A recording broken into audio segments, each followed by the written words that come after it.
शीतला अष्टमी बसौड़ा व्रत कथा। श्री गणेशाय नमः।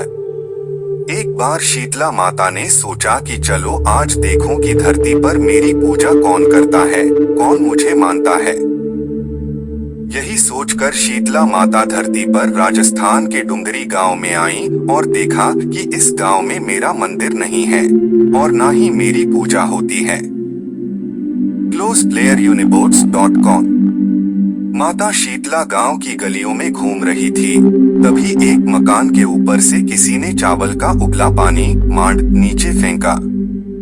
वह उबलता पानी शीतला माता के ऊपर गिरा, जिससे शीतला माता के शरीर में फफोले छाले पड़ गए। शीतला माता के पूरे शरीर में जलन होने लगी। शीतला माता गांव में इधर उधर भाग भाग के चिल्लाने लगी, अरे मैं जल गई, मेरा शरीर तप रहा है, जल रहा है, कोई मेरी सहायता करो। लेकिन उस गांव में किसी ने शीतला माता की सहायता नहीं की। वहीं अपने घर के बाहर एक कुम्हारन महिला बैठी थी।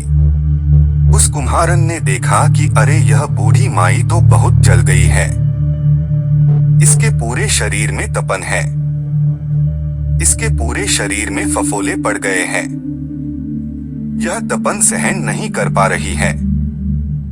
तब उस कुम्हारन ने कहा, हे माँ, तू यहाँ आकर बैठ जा, मैं तेरे शरीर के ऊपर ठंडा पानी डालती हूँ। कुम्हारन ने उस बूढ़ी माई पर खूब ठंडा पानी डाला और बोली, हे माँ, मेरे घर में रात की बनी हुई राबड़ी रखी है, थोड़ा दही भी है, तू दही राबड़ी खा ले। जब बूढ़ी माई ने ठंडी ज्वार के आटे की राबड़ी और दही खाया तो उसके शरीर को ठंडक मिली।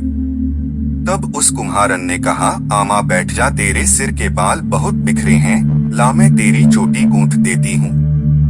और कुम्हारन माई की चोटी गूंथने हेतु कंघी बालों में करती रही।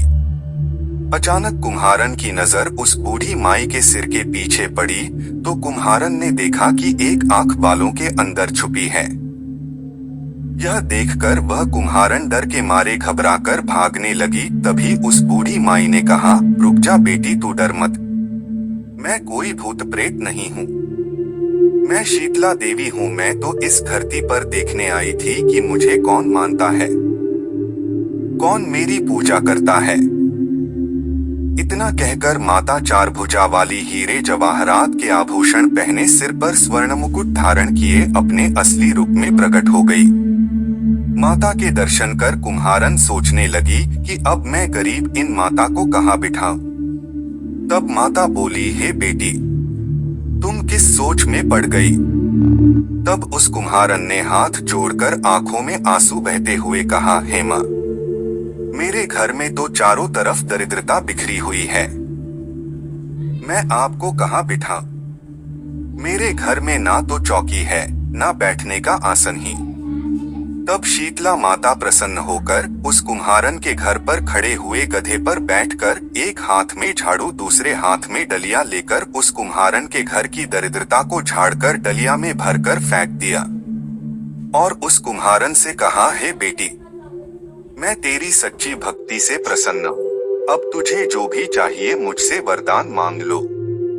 तब कुम्हारन ने हाथ जोड़कर कहा, हे माता, मेरी इच्छा है अब आप इसी डुंगरी गांव में स्थापित होकर यहीं निवास करें और जिस प्रकार आपने मेरे घर की दरिद्रता को अपनी झाड़ू से साफ कर दिया, ऐसे ही आपको जो भी भक्त होली के बाद की सप्तमी को भक्तिभाव से पूजा कर अष्टमी के दिन आपको ठंडा जल, दही व बासी ठंडा भोजन चढ़ाए, उसके घर की दरिद्रता को दूर करना एवं आपकी पूजा करने वाली महिला का अखंड सुहाग रखना, उसकी गोद हमेशा भरी रखना। साथ ही जो पुरुष शीतला अष्टमी को नाई के यहाँ बाल ना कटवाए, धोबी को कपड़े धुलने ना दें और पुरुष भी आप पर ठंडा जल चढ़ाकर नारियल फूल चढ़ाकर परिवार सहित ठंडा बासी भोजन करे, उसके काम धंधे व्यापार में कभी दरिद्रता ना आए। तब माता बोली, तथास्तु। हे बेटी, जो तूने वरदान मांगे हैं मैं सब तुझे देती हूँ। हे बेटी, तुझे आशीर्वाद देती हूँ कि मेरी पूजा का मुख्य अधिकार इस धरती पर सिर्फ कुम्हार जाति का ही होगा। तभी उसी दिन से डुंगरी गांव में शीतला माता स्थापित हो गई और उस गांव का नाम हो गया शील की डुंगरी। शील की डुंगरी भारत का एकमात्र मुख्य मंदिर है। शीतला सप्तमी के दिन यहाँ बहुत विशाल मेला लगता है। शीतला माता की जय।